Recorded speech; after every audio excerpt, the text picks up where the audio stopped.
UKLO 1 year masters. No IELTS required up to 5 years visa. High visa success rate. ముందుగా hit TV ప్రేక్షకులందరికీ నమస్తే.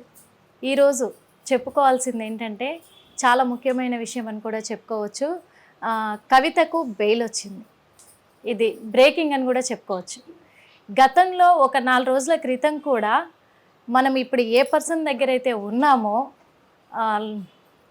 మాజీ జిల్లా court judge అలాగే ప్రస్తుతం సుప్రీంకోర్టు న్యాయవాది నేరెల మాలయాద్రి గారి దగ్గర ఉన్నాము. కానీ ఈరోజు విషయం ఏంటంటే ఈరోజు మాలయాద్రి గారి పుట్టినరోజు సందర్భంగా సార్ మీకు హ్యాపీ బర్త్డే సార్ మా హిట్ టీవీ తరఫున కూడా. అలాగే ఇంకొక విషయం ఏంటంటే 4 రోజుల క్రితం సార్ చెప్పారు. ఏం చెప్పారు అంటే ఖచ్చితంగా కవితకు బెయిల్ వచ్చి తీరుతుంది 100కి 200% అని చెప్పేసి ఏం చేస్తే బెయిల్ వస్తుందో కూడా చెప్పారు సార్. అదే ఈరోజు నిజమైందని కూడా చెప్పుకోవచ్చు. ఆ విషయం పైన కూడా సార్ని అయితే అడిగి తెలుసుకుందాం. కానీ దానికి ముందు ఒక విషయం తెలుసుకోవాలనుకుంటున్నాను. సార్ నమస్తే సార్. నమస్తే అమ్మా. హిట్ టీవీ తరఫున మా తరఫున కూడా మీకు పుట్టినరోజులు శుభాకాంక్షలు సార్. ధన్యవాదాలమ్మా. ముఖ్యంగా సార్ మీ హిట్ టీవీ ప్రేక్షకులకి, యాజమాన్యానికి, మీకు ప్రత్యేకంగా మీ కెమెరామెన్, అదర్స్కి, సిబ్బందికి అందరికి కూడా ధన్యవాదాలు, కృతజ్ఞతలు, నమస్కారాలు, సుస్వాగతాలు, అభినందనలు సార్. ఎందుకంటే మీ ఛానల్ ద్వారా ప్రజలకి సూటిగా నేరుగా మంచి వాళ్ళ దగ్గర నుంచి సమాచారాన్ని అందజేస్తున్నారు. Thank you so much sir. Sir ఇన్నిసార్లు కూడా మిమ్మల్ని కలిసాం సార్, ఎన్నోసార్లు చూసాము. ఈసారి మాత్రం అంటే ఈరోజు మీ పుట్టినరోజు, కానీ మామూలుగా పుట్టినరోజు అంటే ఎవరైనా హ్యాపీగా ఉంటారు, అంతకు మించి ఈరోజు ఆనందం కనిపిస్తుంది సార్. ఆ రహస్యం ఏంటో చెప్తారా మాకు? ఖచ్చితంగా అమ్మా. ఎందుకంటే ఈరోజు ఎవరికైనా వాళ్ళ పుట్టినరోజు సందర్భంగా ఆనందం ఉంటుంది. అవును సార్. అది ఒక శుభదినంగా పరిగణిస్తారు. కానీ కవిత గారి బెయిల్ విషయంలో అనేక వీడియోలు కవితకి సంబంధించి అన్ని ఛానల్స్లో, TV9, NTV, ఇట్లా చాలా ఛానల్స్లో చెప్పడం జరిగింది. మనం ఎప్పుడు చెప్పినా సైంటిఫిక్గా సుప్రీంకోర్టు తీర్పులను బేస్ చేసుకొని చెప్తూ వచ్చాం. అయితే ఈ మధ్య కాలంలో మొన్న మీరు వచ్చి ఇంటర్వ్యూ చేసినప్పుడు మీ ఛానల్లో, దాని తర్వాత 2-3 ఛానల్స్లో మరి ఇప్పుడు ఏంటి పరిస్థితి అని అంటే కొన్ని ఛానల్స్లో 1వ తారీఖు లోపల వస్తాయని చెప్పాను. మీ ఛానల్లో 27 అట్లా రావచ్చు అని కూడా మీకు చెప్పాను అనమాట. సో 100% ఛాన్సెస్ అని కూడా ఉంటాయి అని చెప్పాను. అదే కాకుండా మీరు అడిగినప్పుడు కారణాలు ఏం చేస్తే వస్తుందని చెప్పి మీరు అడిగారు.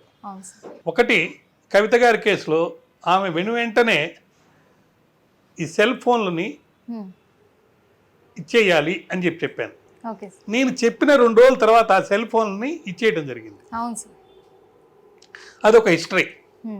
అదేవిధంగా ఆమెకి మరో సలహా, ఏదైతే వాళ్ళు ఇంత డబ్బు 100 crores ఏదో సంథింగ్ ఆమె వీళ్ళకి ముట్ట చెప్పింది అని చెప్పారో, దాంట్లో ఒక ల్యాండ్ గురించి, ఇంకో దాని గురించి, కొన్ని అకౌంట్స్ గురించి అడిగారు.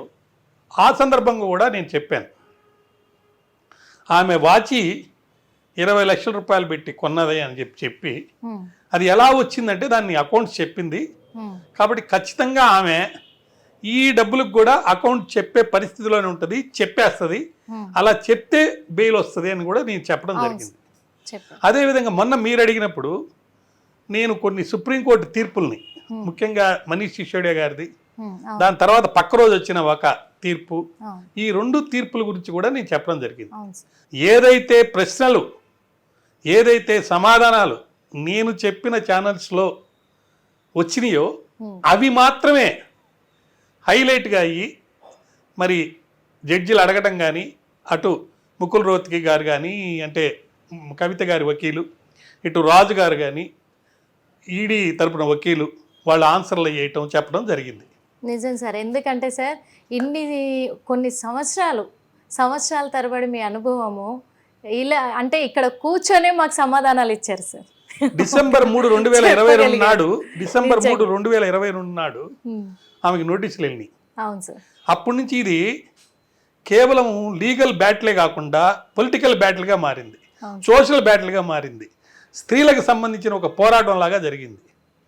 అయితే ఇక్కడ మనం బాగా ముఖ్యంగా గమనించాల్సింది ఈమె విషయంలో ఈరోజు తీర్పు వచ్చిందంటే దానికి మెయిన్గా 4 కారణాలు.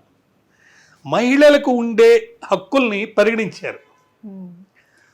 ఈమెకి 165 రోజులు సుమారు జైల్లో ఉంది. అవును సార్. మరి ఛార్జ్షీట్ ఫైల్ చేసేసారు. ఈమె తండ్రి ఇప్పుడు ముఖ్యమంత్రి కాదు. అవును సార్. మరి ఈ పరిస్థితిలో ఆమె సాక్షుల్ని బెదిరించే అవకాశం లేదు. అవును సార్. అయితే చాలామంది చెప్తున్నారు ఈవెన్ ఒక మహేష్ కుమార్ గారు అనే ఆయన బీజేపీలో వీళ్ళ పార్టీ చేరే ప్రక్రియ మొదలైంది, అందువల్లనే బెయిల్ ఇచ్చారని. కానీ వాస్తవంగా మనం చూస్తే ప్రతి వ్యక్తికి ఫండమెంటల్ రైట్స్ అనేవి ఒకటి ఉంటాయి. ఆ ఫండమెంటల్ రైట్స్లో రైట్ టు స్పీడీ ట్రయల్, ఒక కేసు పెట్టినప్పుడు త్వరితగతిన న్యాయాన్ని అందించాలి. అక్రమంగా అన్యాయంగా లోపల పెట్టేదానికి లేదు. ఈమె నేరం చేసిందా లేదనేది రుజువయ్యేది తర్వాత విషయం. ప్రస్తుతం జరగాల్సిందేంది, ఆమె వల్ల సాక్షుల బెదిరింపులు కానీ కేసు మార్పులు కానీ చేర్పులు కానీ అటువంటి ఏమైనా ప్రభావితం చేసే ఒక అవకాశం శక్తి ఆమెకు ఉందా లేదనేది చూడాలి. సాక్షుల్ని ప్రభావితం చేసే అవకాశం ఉందా, లేకపోతే కేసులో పురోగతిని స్టాప్ చేసి వేరే దేశాలకు వెళ్ళిపోయే అవకాశం ఉందా లేదా, ఇవన్నీ గమనిస్తారు. ఇప్పుడు ఏం చేశారు, ఆమె పాస్పోర్ట్ని సీజ్ చేయమన్నారు, ఎవరిని సాక్షుల్ని ఇంటర్ఫీర్ చేయకూడదు అన్నారు, 10 లక్షల రూపాయలు 2 జామీన్లు ఇవ్వమన్నారు. కొన్ని కండిషన్స్ అటువంటి పెట్టినప్పుడు ఈమె సాక్షుల్ని ప్రభావితం చేసే అవకాశం లేదు. సో ఈ పరిస్థితి మనకు ముఖ్యంగా మన కేజ్రీవాల్ గారికి ఈడీ కేసులో బెయిల్ ఇవ్వటం, 2 మనీష్ సిసోడియాకి బెయిల్ ఇవ్వటం, 3 మరొక వ్యక్తి ఇంకొక కేసు పక్క రోజే వచ్చింది. వాటన్నిటి సారాంశం ఏంటంటే, ఒకవేళ ఏదైనా కేసులో ట్రయల్ జరిగేదానికి డిలే జరిగే అవకాశం ఉంటే వాళ్ళ ఫండమెంటల్ రైట్ ఉంది కాబట్టి, అది వైలేట్ అవుతుంది కాబట్టి ఖచ్చితంగా బెయిల్ ఇవ్వాలి. ఆ బెయిల్ ఇచ్చేటప్పుడు ఫ్లైట్ రిస్క్ అంటే వెళ్ళిపోతారా, ట్రయల్కి రాకుండా ఉంటారా, కోఆపరేట్ చేయరా అనేది చూడాలి. సాక్షులను ప్రభావితం చేస్తారేమో అది చూడాలి. తర్వాత అది కాకుండా డాక్యుమెంట్స్ ఎవిడెన్స్ ఉంటాయి, వాటిని ఏమైనా డెస్ట్రాయ్ చేస్తారా, ఇటువంటివన్నీ చూడాలి. సుప్రీంకోర్టు ఇవన్నీ పరిగణించి మరి ముఖ్యంగా ఈ మహిళ కాబట్టి ఈరోజు బెయిల్ ఇవ్వటం జరిగింది. అలా మనం ఏదైతే ఊహిస్తున్నామో మనకున్నటువంటి కొద్దిపాటి ఎక్స్పీరియన్స్లో, కొద్దిపాటి కాదు సార్, ఒక న్యాయమూర్తిగా కానీ న్యాయవాది కానీ అయితే సమాజంలో చేసే సేవలలో మనకు ఇంటరాక్షన్ల వల్ల వచ్చేటువంటి ఒక విజ్ఞానంతో అసెస్మెంట్ మనం చేసినప్పుడు అది సక్సెస్ అయినప్పుడు ఆనందం వస్తుంది. కానీ ఒక్క విషయం చెప్పాలి సార్, ఏ మాట కామాటే, అంటే నేను ఇలా చెప్పొచ్చో లేదో తెలియదు కానీ కోర్టులో న్యాయవాదులే అంటే ముందుగా చెప్పలేకపోయారు, కానీ ఇంట్లో కూర్చొని మీరు ఒక న్యాయవాది చేశారు కాబట్టి ఇక్కడ కూర్చొని ఎంతో అనుభవంతో జడ్జ్ చేసి ముందే చెప్పేశారు సార్. అంటే రోజు రెగ్యులర్ కోర్టుకు పోయిస్తుంటాము, కేసులు స్టడీ చేస్తుంటాము. కానీ మీరు ఏదైతే చెప్పుకుంటూ వచ్చారో ప్రతిదీ కూడా అలా జరుగుతూ వచ్చింది. కవిత విషయంలో మీరు చెప్పినట్టుగా తన సాక్ష్యాలు కూడా తన దగ్గర ఉన్న ఏమేమి వాళ్ళకి సమర్పిస్తే తొందరగా అవుతుంది అనేది కూడా సార్ మాతో చాలాసార్లు డిస్కషన్ చేశారు మీరు. అదేవిధంగా అంటే నేను కూడా చెప్తున్నాను సార్, అంటే సార్ చెప్పారు కానీ వస్తుందో రాదోలే నిజంగా సార్ ఉంటుంది అనుకున్నాను. ఈమె పేరు రావటం అమిత్ అరోరా అని ఆయన రిమాండ్ రిపోర్ట్లో ఫస్ట్ ఈమె పేరు తీసుకొచ్చి పెట్టారు. Okay sir. అప్పుడు బీజేపీకి బీఆర్ఎస్కి అంటే అప్పుడు టీఆర్ఎస్కి ఓ పెద్ద యుద్ధం జరుగుతుంది. నేషనల్ లెవెల్లో దాన్ని టీఆర్ఎస్ని బీఆర్ఎస్ చేసి మోడీకి వ్యతిరేకంగా పెద్ద ఫైటు, వాళ్ళ ఎమ్మెల్యేలు మార్పినప్పుడు వాళ్ళ యొక్క సీనియర్ పొలిటికల్ లీడర్ని సెక్రటరీ గారిని అరెస్ట్ చేయడానికి వీళ్ళు ట్రై చేయటం, వీళ్ళని వాళ్ళు అక్కడ చేయటం, తర్వాత సిబిఐకి ఆ కేసు వెళ్ళటం, ఇలా జరుగుతూ ఉండింది. అమిత్ అరోరా గారి రిమాండ్ రిపోర్ట్లో ఈమె పేరు రావటం, అప్పటి నుంచి రాజకీయ సామాజిక న్యాయ పోరాటాలు జరుగుతున్నాయి, అరెస్ట్ చేశారు. కాబట్టి మనం కూడా నిశితంగా ఏదైనా ఒక విషయాన్ని పరిశీలించి మనకున్న కొద్దిపాటి జ్ఞానంతో ఈ లీగల్ నాలెడ్జ్ని అటాచ్ చేసుకొని మనం అసెస్ చేస్తే న్యాయాలు మనకు తెలిసిపోతాయి. అవును. అవి చెప్పినప్పుడు అవి జరిగినప్పుడు ఒక అమితమైన ఆనందం వస్తుంది. ఆ ఆనందంలో భాగమే మరి పుట్టినరోజు ఆనందం, ఇది రెండు కలిసి. అందులో మళ్ళీ మీరే వచ్చారు అవును ఆ రోజు, సార్. మీరే నన్ను అవును ఇంటర్వ్యూ సార్, చేయడం. ఖచ్చితంగా అదైతే మాకు చాలా హ్యాపీగా ఉంది సార్. ఎందుకంటే ఆ రోజు మీరు ఏదైతే చెప్పారో ఈ రోజే జరిగింది. కానీ ఈ రోజు విశేషం ఏంటంటే మీ పుట్టినరోజు రోజే తనకు బెయిల్ రావడం, మీరు చెప్పింది మరొక జరగడం విషయం కూడా చాలా ఏంటంటే హ్యాపీగా ఉంది. ఈ పర్టికులర్ కవిత గారికి మోహన్ రావు గారని ఆయన సీనియర్ కౌన్సిల్, ఓకే సార్. వారు ఆ మోహన్ రావు గారు నాకు ఢిల్లీలో జూనియరు. ఓహో ఆయన మరి ఈ కేసుని క్షుణ్ణంగా అన్ని విధాల కవిత గారికి తరపున వాదిస్తున్నారు. సో ఆయన కూడా మనలాగానే ఒక ఆలోచన, ఒక ప్రణాళిక, ఎవరిని పెట్టాలి అడ్వకేట్లు, ఎలా చేయాలి, ఇవన్నీ కూడా చేశారు. Okay sir. సో వారు కూడా ఇది ఆనందపడుతుంటారు కాబట్టి నేను, నా మిత్రుడు, మీకు కూడా కాల్ చేసే ఉంటారు, సలహాలు అడిగే ఉంటారు, ఎందుకంటే మేము ఎక్స్పెక్ట్ చేయగలము వాళ్ళని అంత ఏది కాదు. విషయం ఏంటంటే ఒక విధంగా చెప్పాలంటే సార్. ఈ రాజకీయ పోరాటం, న్యాయ పోరాటం, సామాజిక పోరాటం, స్త్రీగా పోరాటం ఇవన్నీ పెట్టినప్పుడు మనం ఎందుకు దీన్ని అభినందిస్తున్నామంటే సుప్రీంకోర్టు యొక్క విశేషణ అధికారాలని వహించి ఒక వ్యక్తి దోష కాదా అనేది తేలేదానికి టైం పెట్టేటప్పుడు కారణం ఏదైనా వాళ్ళని జైల్లో పెట్టి పనిష్ చేయడం అనేది కరెక్ట్ కాదు. సార్. స్కామ్ ఏదైతే 100 కోట్లు లేదా 200 కోట్లు స్కామ్ జరిగిందో అది అందరికీ బాధాకరమే. నేను కూడా ఖండిస్తున్నాను. ఆ డబ్బును రికవరీ చేయాలి. అది ఎవరి దగ్గర నుంచి రికవర్ చేస్తారు, ఎలా రికవర్ చేస్తారు అనేది ఒక విషయం అయితే, సెక్షన్ 45 ఆఫ్ ఈడీ యాక్ట్లో, అదే పిఎంఎల్ఏ యాక్ట్లో ఒక సూత్రం ఉంది. నేరం నేను చెయ్యలేదు అని రుజువు చేసుకోవాల్సిన బాధ్యత నేరస్తుల మీద ఉంటుంది. బయటకు వస్తే మళ్ళీ ఇటువంటి నేరం కూడా చెయ్యను అనేది కూడా నేరస్తుల మీదే ఉంటుంది. మరి అటువంటిప్పుడు వాడికి ఎఫ్ఐఆర్ కాపీ అంటే ఈసీఐఆర్ కాపీని ఇవ్వకపోతే దాంట్లో ఏం సంగతులు, ఎందుకు ఏం నేరం చేసావని రాశారో చెప్పకపోతే నేను నేరం చేయలేదని ఎలా రుజువు చేసుకుంటారు? సో దీని మీద ఒక కాన్స్టిట్యూషనల్ బెంచ్ ఒకటి కాన్స్టిట్యూట్ అయింది. బెంచ్ కాదు, 2 బెంచ్. అది కూడా తీర్పు త్వరలోనే రాబోతుంది. సో సుప్రీంకోర్టు వారు మానవ హక్కుల్ని కాపాడుతూనే, ఫండమెంటల్ రైట్స్ని కాపాడుతూనే, అదేవిధంగా నేరం చేసిన వాళ్ళకి బెయిల్ ఇవ్వకుండా, నేరాన్ని రుజువు చేసేదానికి పరిశోధన ఏదైతే చేయాలో ఆ పరిశోధన చేసేదానికి మరి పోలీస్ వారికి లేకపోతే ఈడీ వారికి తగిన సమయం ఇస్తూ ఒక బ్యాలెన్స్డ్గా ప్రజాస్వామ్య విలువలకు కట్టుబడి ఈ తీర్పులు ఇలా రావడం అనేది అభినందనీయము. దానికే నాకు ఎక్కువ ఆనందంగా ఉంది. కనిపిస్తూ ఉంది సార్.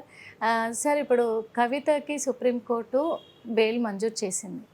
ఒకవేళ కండిషన్లు పెడితే గనక, కండిషన్ల మీద బెయిల్ పెడితే ఏ కండిషన్లు పెట్టారు? చెప్పాను కదమ్మా, 10 లక్షల షూరిటీస్, కంట్రీ దాటి వెళ్లకుండా ఉంటాం, సాక్షుల్ని బెదిరించకుండా ఉంటాం, ఇలాంటి కండిషన్స్ అన్ని పెడతారు. పాస్పోర్ట్ సరెండర్ చేయటం. అంటే మళ్ళీ ఒకవేళ తనకు ఇప్పుడు బెయిల్ ఇచ్చారు కానీ మళ్ళీ ఒకవేళ నేను నిరపరాధిని అని చెప్పి ప్రూవ్ చేసుకుంటే కనుక తను ఏంటి తర్వాత సిచ్యువేషన్? తర్వాత ట్రయల్ జరగద్ది. ఇంకా ఈ కేసులో చాలా మంది ముద్దాయిల పేర్లు వస్తున్నాయి బయటికి. ఇప్పుడు ఇంకా కేజ్రీవాల్ గారు లోపలే ఉన్నారు. ఆయన బయటకు రావాలి. ఆయన బయటకు వచ్చిన తర్వాత లీగల్ బ్యాటిల్ అనేది జరుగుతూనే ఉంటుంది. Then political battle. ఈ పొలిటికల్ బ్యాటిల్లో ముఖ్యంగా ఏంటంటే 4 ఎలక్షన్లకి, దాంట్లో 2 అసెంబ్లీ ఎలక్షన్స్కి డేట్స్ ఇచ్చేశారు. ఇంకా మహారాష్ట్రను, హర్యానా లేదా ఢిల్లీ, వీటికి కూడా ఈ రాష్ట్రాలకి సంబంధించి ఎలక్షన్స్ డేట్స్ ఇస్తారు. ఈ 4 రాష్ట్రాల్లో కూడా ప్రధానమైనటువంటి ముద్ద ఒకటి, ఎవరైతే నేరాలు చేస్తున్నారో వాళ్ళని రాజకీయాల్లో పార్టీ పరంగా కానీ వ్యక్తిగతంగా కానీ ప్రజల మద్దతు కొనసాగించాలా పడలేదా, ఒకటి. అదొక ముద్ద. రెండోది, ఎవరు ఎట్లా పోయినా పర్వాలేదు, ఏ పార్టీలో ఎవరు గెలిచినా అధికార పార్టీలో ఉంటేనే మనకు మనుగడ ఉంది అని కులమత జాతి ధన భేదాలన్నింటినీ కలుపుకొని వాటి బేస్లో పార్టీలు మారిపోతున్నారు.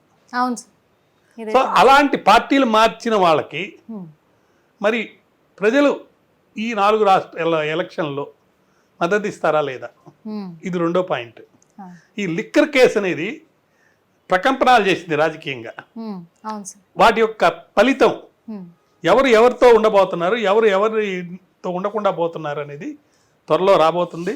ఈ ఎన్నికల్లో ప్రజలు అన్ని గమనిస్తున్నారు. తప్పు చేసిన వాడికి ఖచ్చితంగా ఇప్పుడు ఆంధ్ర రాష్ట్రంలో కానీ తెలంగాణలో కానీ అనేక మార్పులు ఎలక్షన్స్లో ఊహించినటువంటి ఫలితాలు ఎందుకు వచ్చినాయి అంటే ప్రజలు రాజకీయంగా విజృంభయ్యారు. ఆదాయ వనరుల్ని అభివృద్ధి వనరులుగా మార్చుకొని సంక్షేమ పథకాలతో పాటు రాష్ట్ర దేశ అభివృద్ధి కోసం ఎవరు పాటుపడుతున్నారు అనేది గమనించి వాళ్ళకి మద్దతు పలుకుతున్నారు.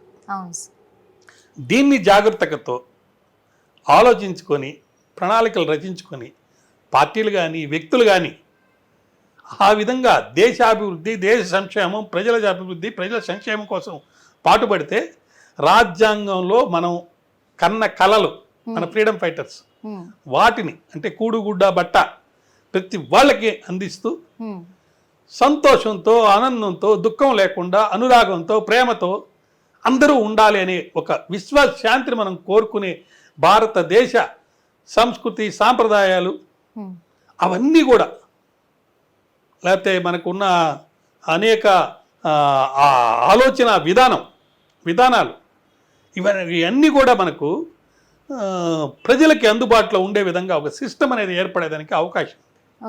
అప్పుడు ఖచ్చితంగా ప్రతి వాళ్ళు సౌకర్యవంతమైన స్వేచ్ఛ కలిగినటువంటి, ఇప్పుడు స్త్రీల సమస్యలు ఉన్నాయి, అనేక సమస్యలు ఉన్నాయి, ఎటువంటి ఏమి లేకుండా అభివృద్ధికి పడి ఆనందపడి ఉండే అవకాశం వస్తుందని నేను ఆశిస్తున్నాను. అవునా సార్. ఇప్పుడు కవితకి బెయిల్ మంజూరు చేశారు, ఇప్పుడు బయటకు వస్తుంది కవిత మీరు చెప్పిన విధంగానే. ఇప్పుడు నెక్స్ట్ సుప్రీంకోర్టు కానీ అలాగే ఈడీ అధికారులు కానీ సిబిఐ కానీ నెక్స్ట్ అంటే తీసుకోబోయే చర్యలు ఏంటంటారు? వాళ్ళు పరిశోధన కొనసాగిస్తారు. ఏదైతే డబ్బులు ఇంకా సీజ్ కాలేదు ఆ 100 కోట్లు, అవి ఎవరి దగ్గర ఉన్నాయి, ఎట్లా ఖర్చు పెట్టారు, నిజంగా ఎలక్షన్స్కి వీళ్ళు సపోర్ట్ చేసి ఇచ్చారా లేదా, దానికిను ఈ లిక్కర్ పాలసీస్కి స్కామ్కి ఏమైనా కనెక్షన్ ఉందా లేదా, ఇవన్నిటిని కూడా దాంట్లో తెలుస్తుంది. ఆ తర్వాత ట్రయల్ జరుగుతుంది, దాంట్లో సాక్ష్యాలు పెడతారు. 1000 పేజీలు, సుమారు 1453 మంది ఎంతమందిని విచారించారని విన్నాను నేను. అది ఎంతమంది అనేది నేను కరెక్ట్గా పేరు చెప్పలేను. వాళ్ళందరి సాక్ష్యం రికార్డ్ చేయాల్సి వస్తుంది. అదేవిధంగా రాజకీయంగా కొంతమంది ముద్దాయిలు అప్రూవర్లుగా మారి సాక్షులు అయ్యారు. సో వాళ్ళకి శిక్ష పడుతుందా లేకపోతే వాళ్ళని వదిలేస్తారా? తర్వాత కవిత ఆదేశాలతో కొంత నగదుని వేరే వాళ్ళకి అందించారని చెప్పి వాళ్ళ ఆడిటర్ కానీ కవిత ఒత్తిడితోనే అరుణ్ పిల్లై స్టేట్మెంట్ మార్చారని, ఇట్లాంటి చాలా విషయాలు ఈ యొక్క ట్రైల్లో వస్తున్నాయి అన్నమాట. వాళ్ళు కవితే కీలక సూత్రధారని వాళ్ళు అంటున్నారు. కాదు, నాకేం సంబంధం లేదు, నేను ఇవి ఏమంటుంది. సో ఈ మొత్తం కూడా ఆమె సాక్షిని బెదిరించారని కూడా ఒక అభియోగం ఉంది. అందువల్లనే స్టేట్మెంట్స్ కూడా మార్చేశారు అనేక సందర్భాల్లో సాక్షులు. ఇవన్నిటి కూడా